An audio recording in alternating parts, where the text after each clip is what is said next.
Muli po, magandang gabi.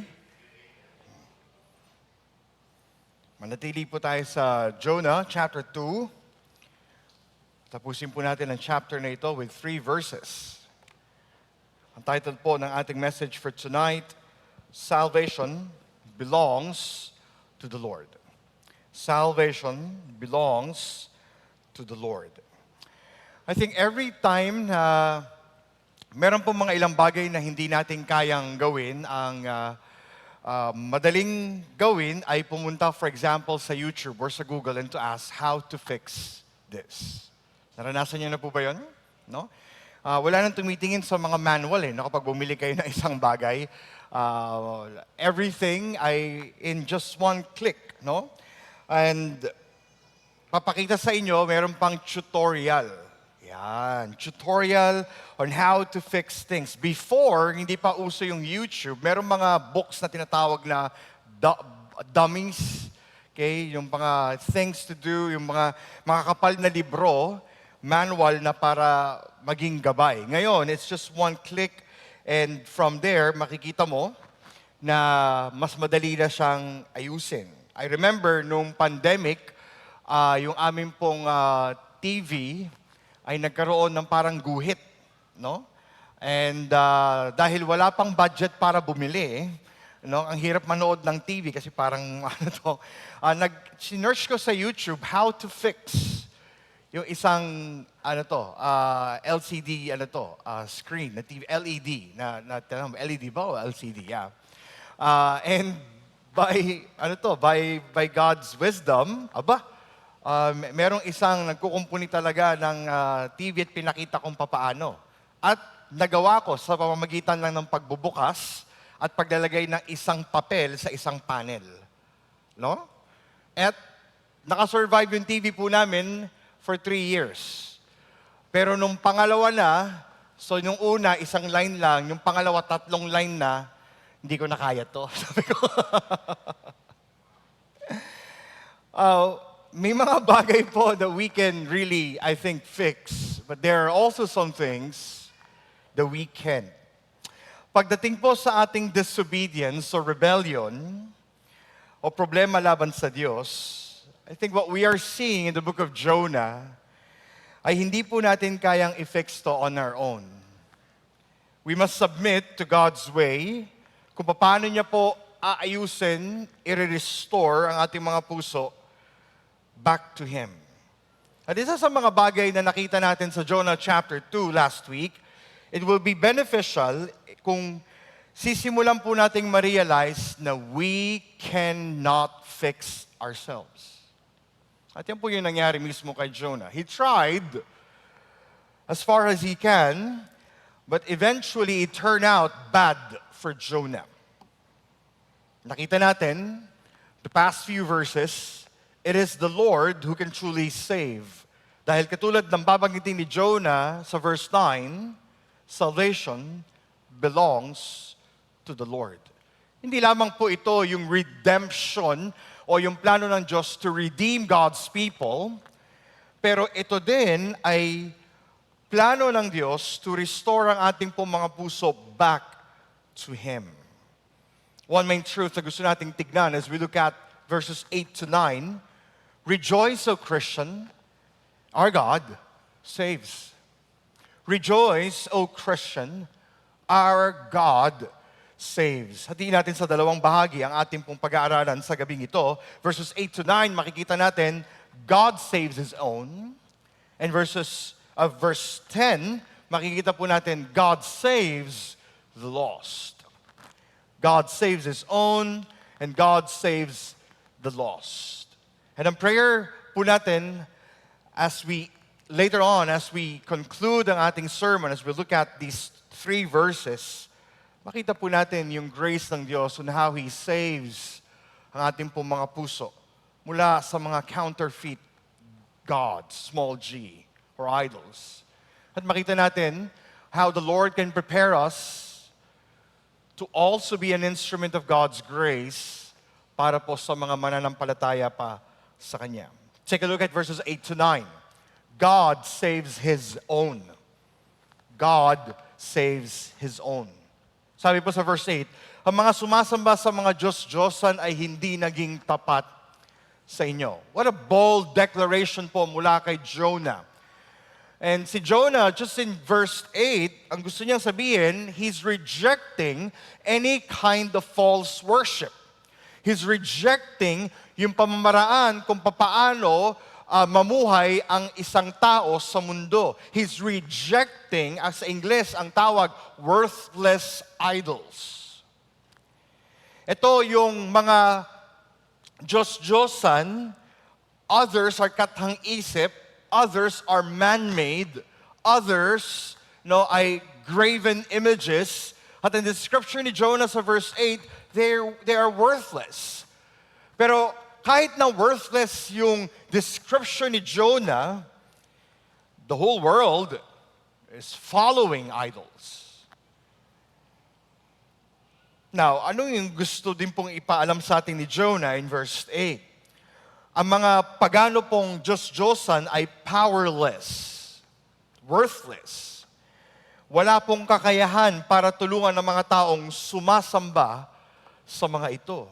Pakinggan niyo po yung paglalarawan ni Prophet Isaiah tungkol po sa mga Diyos-Diyosan at yung description niya sa mga sumasamba sa mga ito. Isaiah chapter 44 verse 9, walang kwentang tao ang gumagawa ng ribulto at walang kabuluhan ng mga Diyos-Diyos ang kanilang pinahahalagahan, mga bulag at hangal ang mga sumasamba sa mga ito. Tough words from Isaiah. Kaya sila'y mapapahiya. Worthless idols, kapag pumunta ang isang tao sa isang worthless idols, sila po'y mapapahiya. Walang idudulot na mabuti ang paggawa ng mga rebulto para sambahin. Tandaan ninyo, ang sumasamba sa mga ito ay mapapahiya lamang.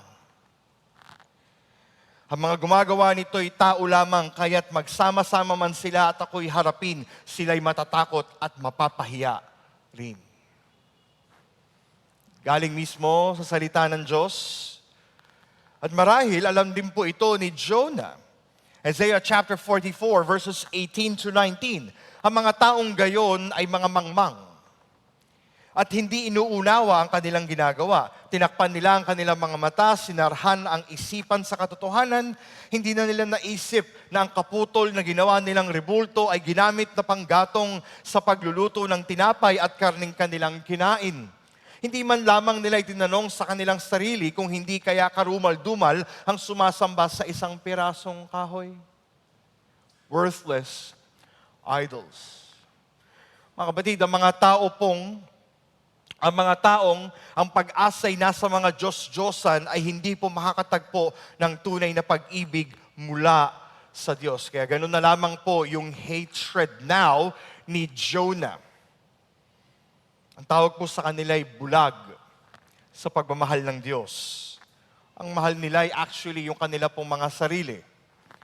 If you're going to study deeper, ang mga sumasamba po sa mga Diyos-Diyosan, they're actually serving themselves. Magbibigay sila ng offering, mananalangin sila, pero ano yung gusto nilang makuha? To justify na tama yung kanilang desires. In short, they're worshiping themselves. Sila'y bulag din po sa grace ng Diyos. Ang akala nila'y deserve po nilang lahat ng bagay sa mundo, sila'y bulag sa kalakasan ng Diyos. Akala nila'y panghabang buhay ang kanilang kalakasan po sa mundong ito. Kaya naman, sa mga pagkakataon na tayo hindi po tumutugon sa nais ng Diyos, sa kalooban ng Diyos, sa kanyang mga salita, in one way or another, tayo rin po'y sumasamba sa mga Diyos-Diyosan or idols. Maaaring hindi yung mga graven images. Wala man kayong mga rebulto sa inyo pong tahanan, pero kapag tayo po'y deliberate at intentional na hindi nakikinig sa Diyos, kumakapal po ang kalyo ng ating mga puso, we are worshiping worthless idols. Ang tawag po ni Tim Keller ay ganito, counterfeit idols or gods. Sa kanya pong librong Counterfeit Gods, ganito pong description kung ano ang isang worthless idol. What is an idol? Sabi ni Tim Keller, it is anything more important to you than God. Anything that absorbs your heart and imagination more than God. Anything you seek to give you what only God can give. Worthless idols. Now, from this description, how can you identify po daw yung mga idols? Ano pong sabi? Anything more important to you than God. Anything that absorbs your heart. Ibig sabihin, we are created po sa ating pong Panginoon to worship Him in spirit and in truth. Pero kung ang ating pong mga puso is directly clinging sa mga idols, ano pong mangyayari? Sa halip na po yung ating affection at pag-ibig sa Diyos will be drawn to Him, sinasap po ng idol na ito, papunta sa bagay o person na ito. We start to imagine more than God. Anything you seek to give you what only God can give you. Patuloy, sabi pa ni Keller, a counterfeit God, small g, is anything so central at essential sa iyong buhay. Should you lose it, sabi ni Keller, your life would feel hardly worth living. Pag natanggal yung idol na ito sa iyong puso, mararatel ka. It's like lahat ng buhay mo will crumble. Para bang mga moments na hindi ka na makatulog, yung mga moments where you feel like nanghihina ka because you do not have itong idol na ito. Now, para po sa ilan, a counterfeit God could be money or earthly possessions. You want more, more, more, more. Hindi naman pong masama, no? To desire that God will provide for our needs. Actually, God, in Matthew chapter 6, He encourages ang bawat mananampalataya, His disciples, to come to Him and pray for their needs. Pero when would you know na ang isa pong earthly possession becomes an idol?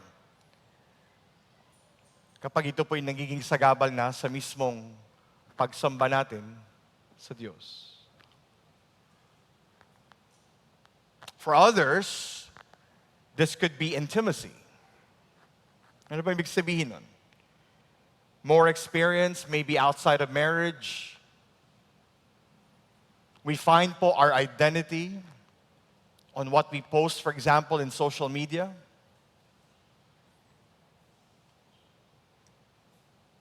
That's a counterfeit God. A worthless idol. Mas happy ka kapag mas madaming nag-like sa post mo. Para po sa ilan, it's power or position. More promotions. More leadership roles. Mga kapatid, what is our counterfeit idol?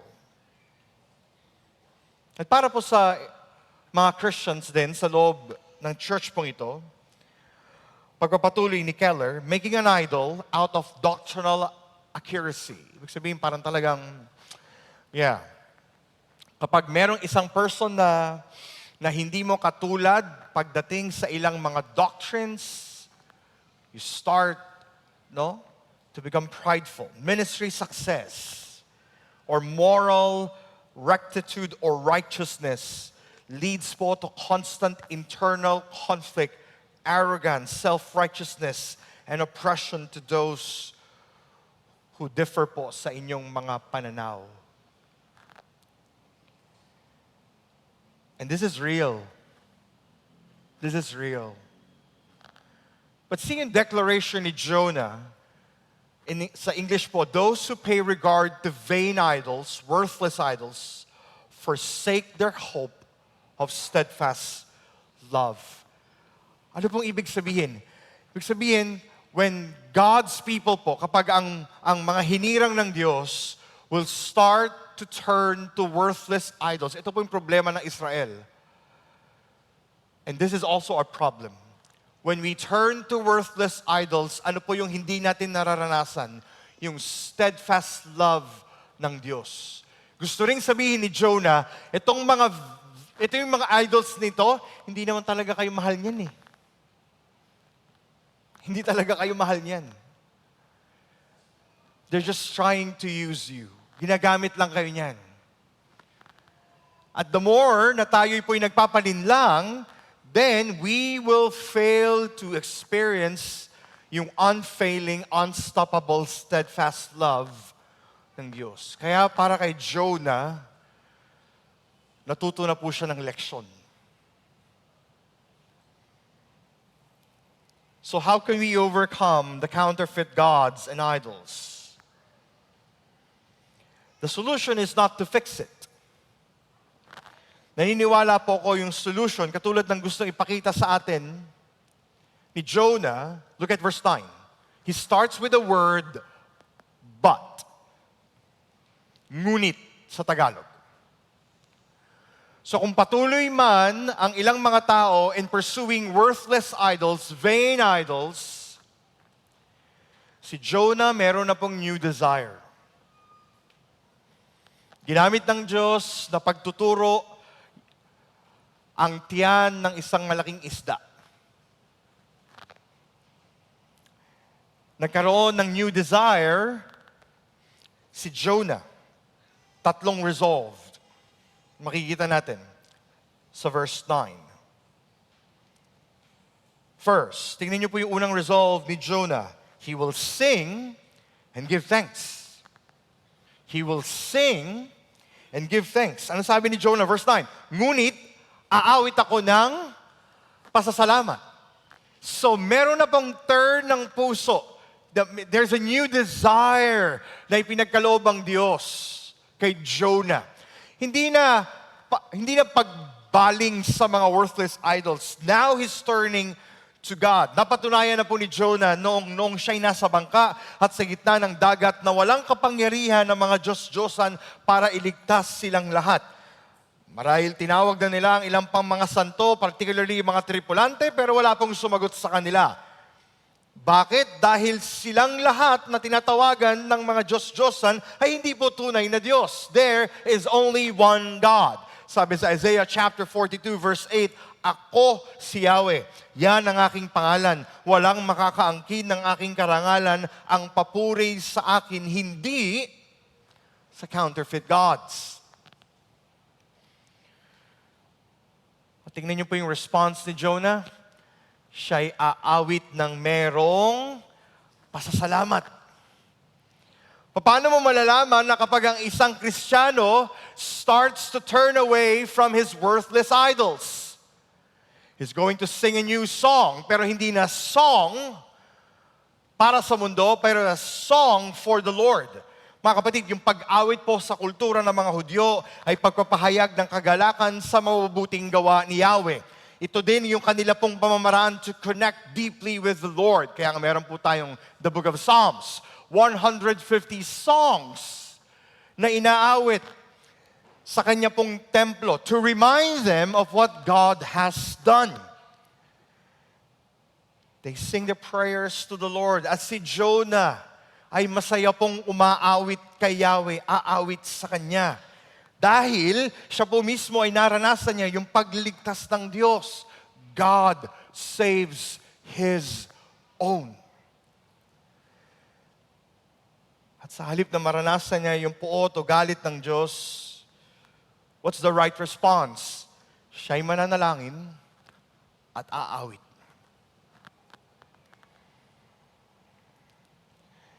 Di po ba mga Pinoy ay mahilig pong kumanta?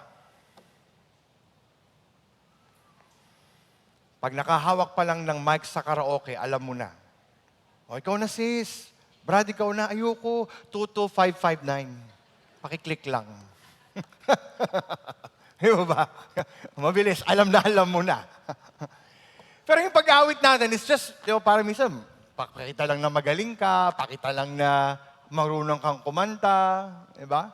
Yung mga nauso pa nga mga challenge, nakapila sila, bawat isa kakakantahin yung isang line, pagalingan. So, we do that out of fun. Pero iba po yung pag-awit na gustong gawin ni Jonah. Hindi po ito pag-awit para ideklara ang kanya pong kakayahan, pero to simply boast on what God has done. Mga kapatid, ang tunay po ng mga Kristiyano is also marked by thanksgiving. So see yung combination. But I with the voice of thanksgiving.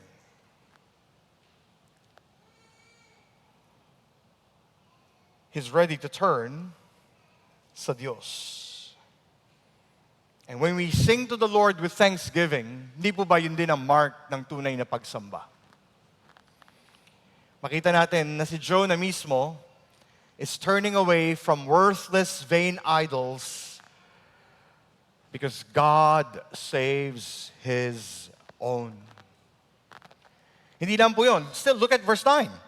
Yung resolve ni Jonah, he will sacrifice. Ano sabi niya? At sa inyo'y maghahandog. Ang paghahandog po sa context sa mga Hudyo ay nangangahulugang pag-aalay sa Diyos, including burnt offerings of dedication, may mga grain offerings sa Diyos, and also peace offerings to signify fellowship. Makikita po natin yan sa Leviticus chapters 1 to 3.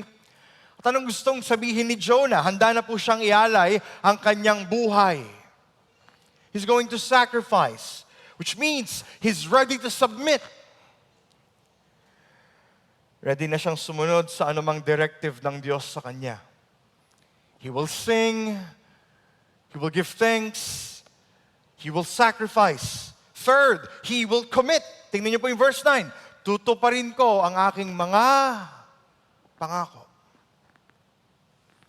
See a change of desires. Hindi na siya aawit sa kanyang mga worthless idols. Hindi na siya magsasacrifice ng kanyang energy sa mga worthless idols. Hindi na siya magstay sa mga worthless idols. Tinuturn na po niya ang kanyang puso't isipan at ang buhay niya sa Diyos. God saves His own. And last, in verse 9, He will rejoice. He will rejoice. O Yahweh na aking tagapagligtas. Sa English, salvation belongs to the Lord. Naunawaan po ni Jonah, hindi niya po kayang i-fix ang kanya pong sarili. Only God. Only God. So he will rejoice. He will sing, he will give thanks, he will sacrifice, he will commit. And he will rejoice. Kasi yung mismong ginawang pagliligtas ng Diyos sa kanya, yun po yung magiging fuel niya, motivation to do what God says, to do what God commands sa kanya. Kaya yung kanya pong, actually, kung titingnan niyo po yung Bibles ninyo, it's with an exclamation point. Just imagine kung paano po ito pinapanalangin ni Jonah. Buong lakas, rejoicing, salvation belongs to the Lord. Hindi sa mga vain idols, counterfeit gods. So balik tayo sa question kanina. Ano po yung mga counterfeit gods na inaalagaan po natin ngayon? Harap po kayong sandali sa inyong katabi. Tanong mo po sa kanya, ano yun? Yeah. Ano yung mga counterfeit gods and idols? Ang remedy po is actually not to fix it by yourself. The remedy is to turn to the Lord. Hingin natin sa Diyos yung new desires sa ating pong mga puso. At kapag ito po yung ating panalangin, the Lord in His grace will supply what we need. Mga kapatid, dalangin natin na we will see po ang ating pong mga sarili singing, giving thanks to the Lord. Makita po natin ang ating sarili that we will sacrifice our lives for Him. We will commit sa Kanya. And we will truly rejoice because salvation belongs to Yahweh. Yung word pong salvation refers to God's entire work of rescuing and redeeming sinners, which tells us that salvation is from Him, through Him, and to Him. Pero hindi lamang po ito limited in a corporate setting, but also si Jonah, like what yung gusto nating makita sa first section, inililigtas po ng Diyos ang kanyang mga anak. Mula sa kanilang mga sarili, mula sa mga counterfeit gods, pabalik sa Diyos. I remember, bago po kami tawagin sa International Baptist Church of Manila bilang pong mag-minister or particularly me to serve as a pastor, one of the things na dinil sa akin ng Panginoon, and now yung counterfeit God, is yung desire na matawag na pastor.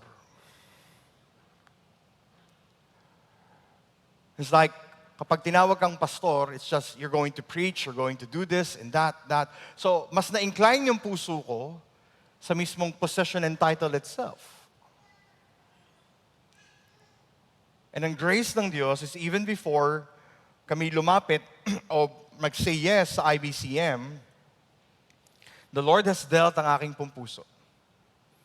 That first and foremost, hindi po ako tinatawag ng Diyos to be a pastor. He calls me to be His son. To be a disciple of Jesus.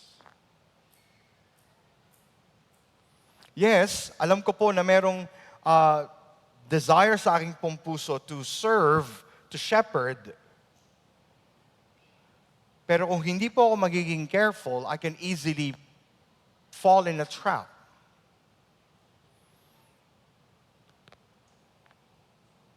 And just even last night, yung mga bagay na pinag-uusap, nag-sharing time kami ni Pao, sabi niya, what are your struggles? Sabi ko sa kanya, pray for me that I will not be prideful.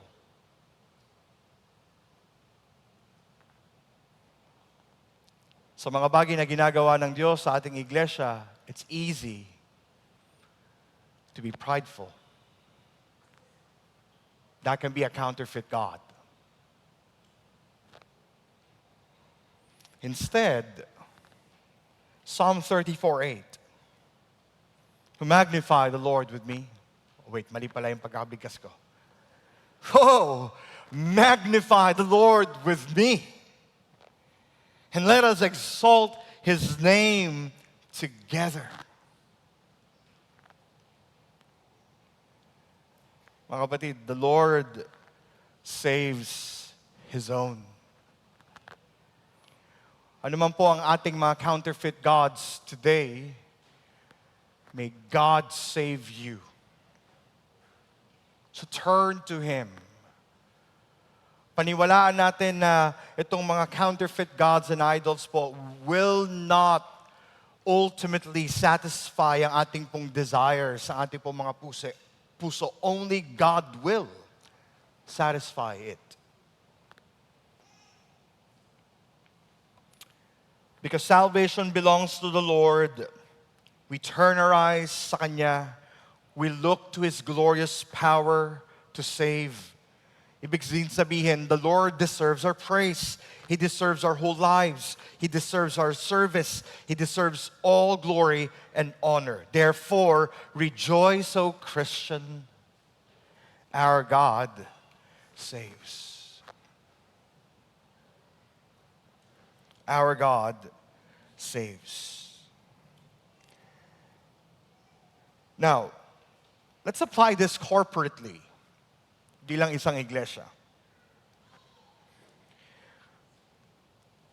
Kung narinig na po ninyo si Pastor Parker Wendell, he said isang statement that has helped us also in our walk. I need the Jesus in you as much as you need the Jesus in me. Hindi ko na ilagay dun sa PowerPoint, but it says ulit, I need the Jesus in you as much as you need the Jesus in me. Mga kapatid, yung mga counterfeit gods, it will be, an ongoing battle po sa ating mga puso. And for some of us, it will be a struggle until Christ comes. Kaya kailangan po natin ng bawat isa. I need the Jesus in you as much as you need the Jesus in me. So we need one another. That's one of the reasons why we gather po each week. That's one of the reasons bakit po tayo may growth group. That's one of the reasons why we desire po to see each other. Turn quickly to Hebrews chapter 10. It's not in the slide. Pero tingnan po ninyo how beneficial it is para po sa mga mananampalataya to gather together. Hebrews chapter 10, starting at verse 24.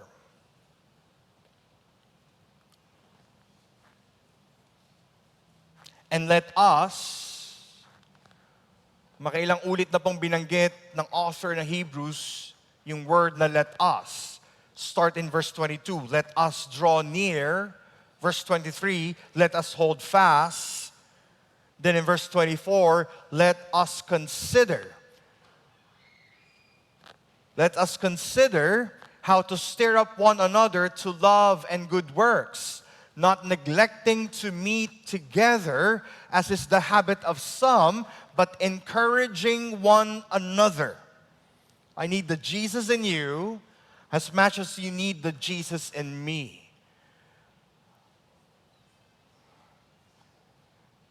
And all the more as you see the day drawing near. So you ask, why do we meet each week? Why do we meet? Bakit meron tayong dalawang gathering on a Sunday? Because we are commanded to do it. At ginagamit po ito ng Diyos so that we can remind ourselves na hindi ka nag-iisa in fighting against your idol. Sabihin niyo po sa katabi niyo, kasama mo ko. Hindi lang sa sangyupsalan, ha? Pero kasama po natin ang bawat isa in fighting our sins, in fighting our idols. Kasama natin ang bawat isa in encouraging one another, in strengthening one another.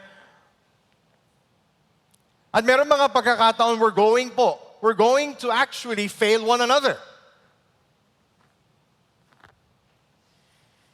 But that doesn't mean that we need to stop meeting. I need the Jesus in you as much as you need the Jesus in me. Yan po yung pamamaraan ng Diyos to save us from ourselves, to save us from our idols. So, gusto ko rin po kayong encourage. If we're going to commit what Hebrews chapter 10 tells us, at itong phrase na I need the Jesus in you as much as you need the Jesus in me, ibig pong sabihin, kailangan din po nating makita na ang bawat isa po sa atin ay means of grace ng Diyos to help us grow. Hindi na po natin kailangan pang mag-antay na sumabog po ang problema before you can tell it to someone. Have the courage to tell it. Have the courage to seek for guidance and counsel. Have the courage to ask someone, sis, pwede mo ba akong ipag-pray?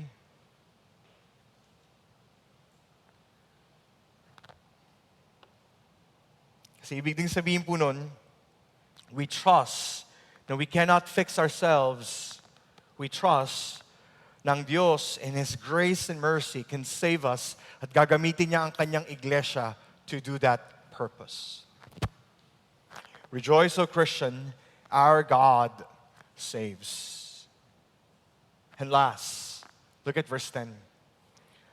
God not only po saves His own, but He saves the lost. Look at verse 10. Pagkatapos ng panalangin ni Jonah, inutusan ni Yahweh ang isda na iluwa si Jonah sa dalampasigan. Now, saan po siya iniluwa? Hindi sinasabi ng text. But we can assume, iniluwa si Jonah sa Joppa. Malayo-layo rin ang nilakbay ng balyena. Now, yung word na pagluwa sa Bible, madalas meron po itong negative connotation. Merong ilang paglalarawan na ginamit si Yahweh sa kanya pong bayan, iluluwa ko kayo. Meron din ganitong language ang Panginoong Yesus sa Revelation chapter 3. Sa Church of Laodicea, iluluwa ko kayo kung hindi kayo gigising sa inyong kahangalan. Here, we see yung pag-vomit, yung pagluwa ng isda as God's grace. Timing po. Kasi kung hindi pa iluluwa ng malaking isda si Jonah, ay matutunaw na po siya sa tiyan. So see yung mercy ng Diyos sa kanya. At yung pagluwa ay hindi po yung parang ganun. Ay talaga po, siguro talagang itinapon si Jonah sa dalampasigan para magising siya. And now he's ready to move. Now, saan siya papunta? Nasa Joppa, to go up to Nineveh. God saved His own. God is ready to save the lost. Dinisiplina man siya ng Diyos, but now He's ready to move by God's grace.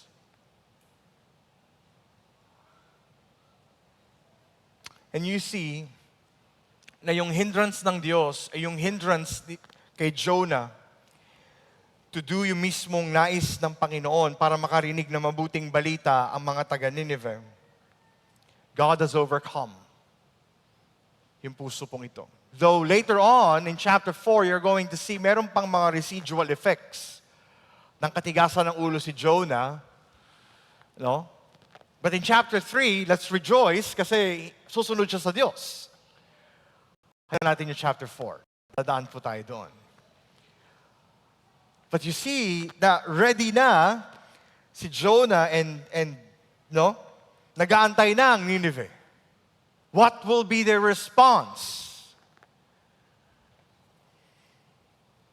Pero ito po ang mas mahalaga. Mas magiging kagamit-gamit po ang isang tagapaglingkod ng Diyos kung ang kanyang puso'y tunay na sumasamba sa Kanya. Ang pagluwa ng balyena or ng great fish kay Jonah is a clear understanding na dumaan si Jonah sa pagtuturo ng Diyos. At ang kanyang puso has been set right sa Diyos. So purihin ng Diyos because He lovingly restores ang kanya pong mga servants to be useful para maging pipeline sa redemptive work ng Diyos. He uses humble servants, prophets, sa panahon ni Jonah, to declare that salvation belongs to the Lord. Salvation belongs to the Lord. At hindi po ba ganito rin yung pag-invite ng Diyos sa atin sa Kanya pong patuloy na pagliligtas as He unfolds yung Kanya pong story sa buhay ng bawat tatawagin niya na manampalataya sa Kanya. He invites us to join Him. He invites us to see yung Kanyang great plan. He invites us to see the nations be glad in Him, what a joy would this be? Hindi lamang that God saves His own, but also God saves the lost. At sino po ang kanyang gagamitin? Pakitignan po ang inyong katabi. Ayan. It's us. It's us. Sabi ni Christopher Wright, the greatest hindrance in world evangelism and missions ay tayo. The greatest hindrance in evangelism and missions is us, mga disobedient disciples. But see yung heart ni Jonah. The Lord has been gracious, ni-restore ang kanyang puso, at sa pagluwa sa kanya, he's now ready to serve. In some sense, gusto niya ring makita how the Lord will open the hearts ng mga taga-Nineveh. In some way, gusto niya ring makita that the nations will be glad in Him, in God. So see yung steadfast love and commitment ng Diyos sa Kanyang pangalan. Salvation belongs to the Lord.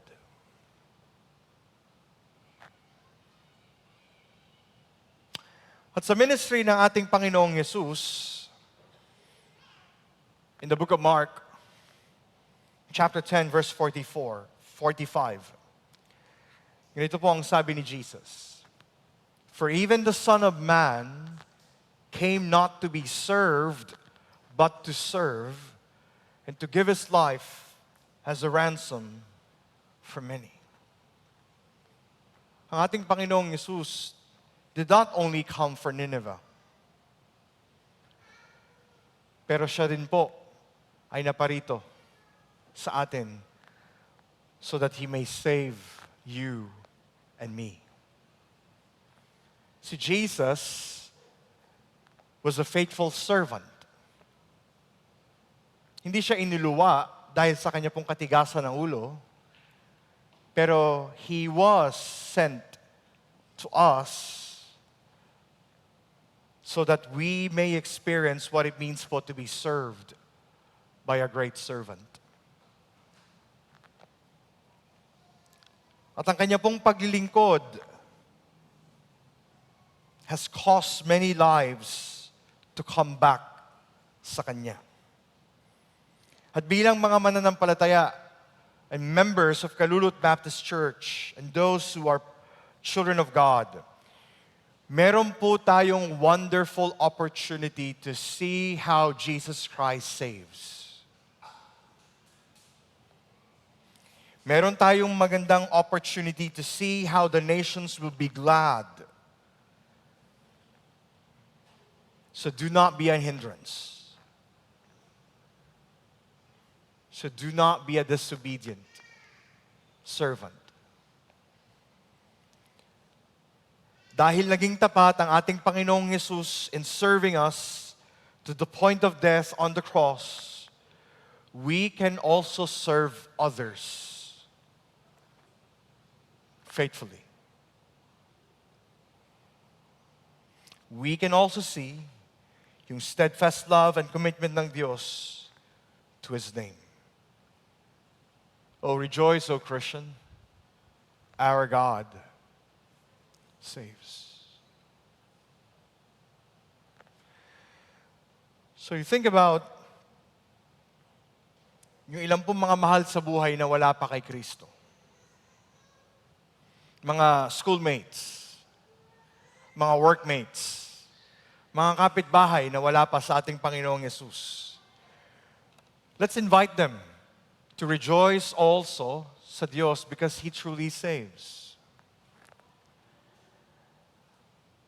At ang panalangin po natin na yung redemptive work ng Diyos na Kanya po ipinakita sa ating iglesia, hindi lang po manatili sa atin. Kaya ipag-pray po ninyo ang missions committee. They're going to call for a moment where tayo po mismo ay lalabas together and with the evangelism training na nakuha po natin yesterday, ay maging kabahagi po tayo and seeing how the nations dito sa Kalulot or Pampanga will be glad in Christ. Sabihin niyo po sa katabi niyo, exciting. Di ba? Di ba? Pastor, wag lang tanghaling tapat Baka maging matuling ako. I don't know kung anong isa-set ng missions committee, pero we want to do this together. The Lord is saving men and women po. And there's more to come. Rejoice, O Christian, our God saves. At kung ikaw ay naririto, you're not yet a believer, hindi pa po ninyo sinuko ang inyong buhay sa ating Panginoong Yesus. You're still chasing worthless, vain idols. Huwag po kayong maging hangal. Don't be a fool. I pray that in God's grace, the Lord will give you po repentance and faith na tulad ni Jonah has turned to the Lord. Hindi niyo po kayang i-fix ang inyong mga sarili. Your good works are not enough to fix your problem. But God sent the solution, Christ. So come to Him. Surrender your idols. Rejoice because He saves. Panginoon, marami pong salamat sa iyo sa gabing ito. Salamat po dahil ang inyong pong pagliligtas ay tunay po na para po sa inyong kaluwalhatian. At hindi lamang yon, ang inyong pong pagliligtas ay para din po sa aming kagalakan. Kagalakang hindi kayang ibigay ng aming pong mga vain idols, counterfeit gods. Kagalakan na tanging matatagpuan lamang po sa aming Panginoong Jesus. Kaya tulungan mo po kami na sa bawat mananampalataya sa gabi pong ito, that we may turn our affections, ang aming pong puso sa iyo sa linggo pong ito. To turn only to God. Tulungan niyo rin po kami na wag mahiya to keep it to ourselves, pero maging bukas ang aming pong mga puso sa iba pang mga mananampalataya and ask them, would you walk with me in fighting these worthless idols? Bigyan niyo po kami ng courage. Bigyan niyo rin po kami ng compassion to those who will come. Bigyan mo rin po kami ng kindness na tulad ng pagsisilbi ng aming Panginoong Yesus, that we can also serve them. And together, we will rejoice because our God saves. Panginoon, ihanda mo rin po ang aming iglesia na magkaroon po ng culture of evangelism. Tulungan mo po kami na hindi lamang itago ang ebanghelyong ito sa aming pong mga buhay, but we expose it upang ang mga inihanda mong makakilala sa iyo will truly come to you. Marami pong salamat. Salamat po sa iyong kabutihan, sa iyong pagliligtas, at sa iyong patuloy na pagliligtas sa aming mga sarili. Ito pong aming dalangin at ang lahat magsabi ng Amen.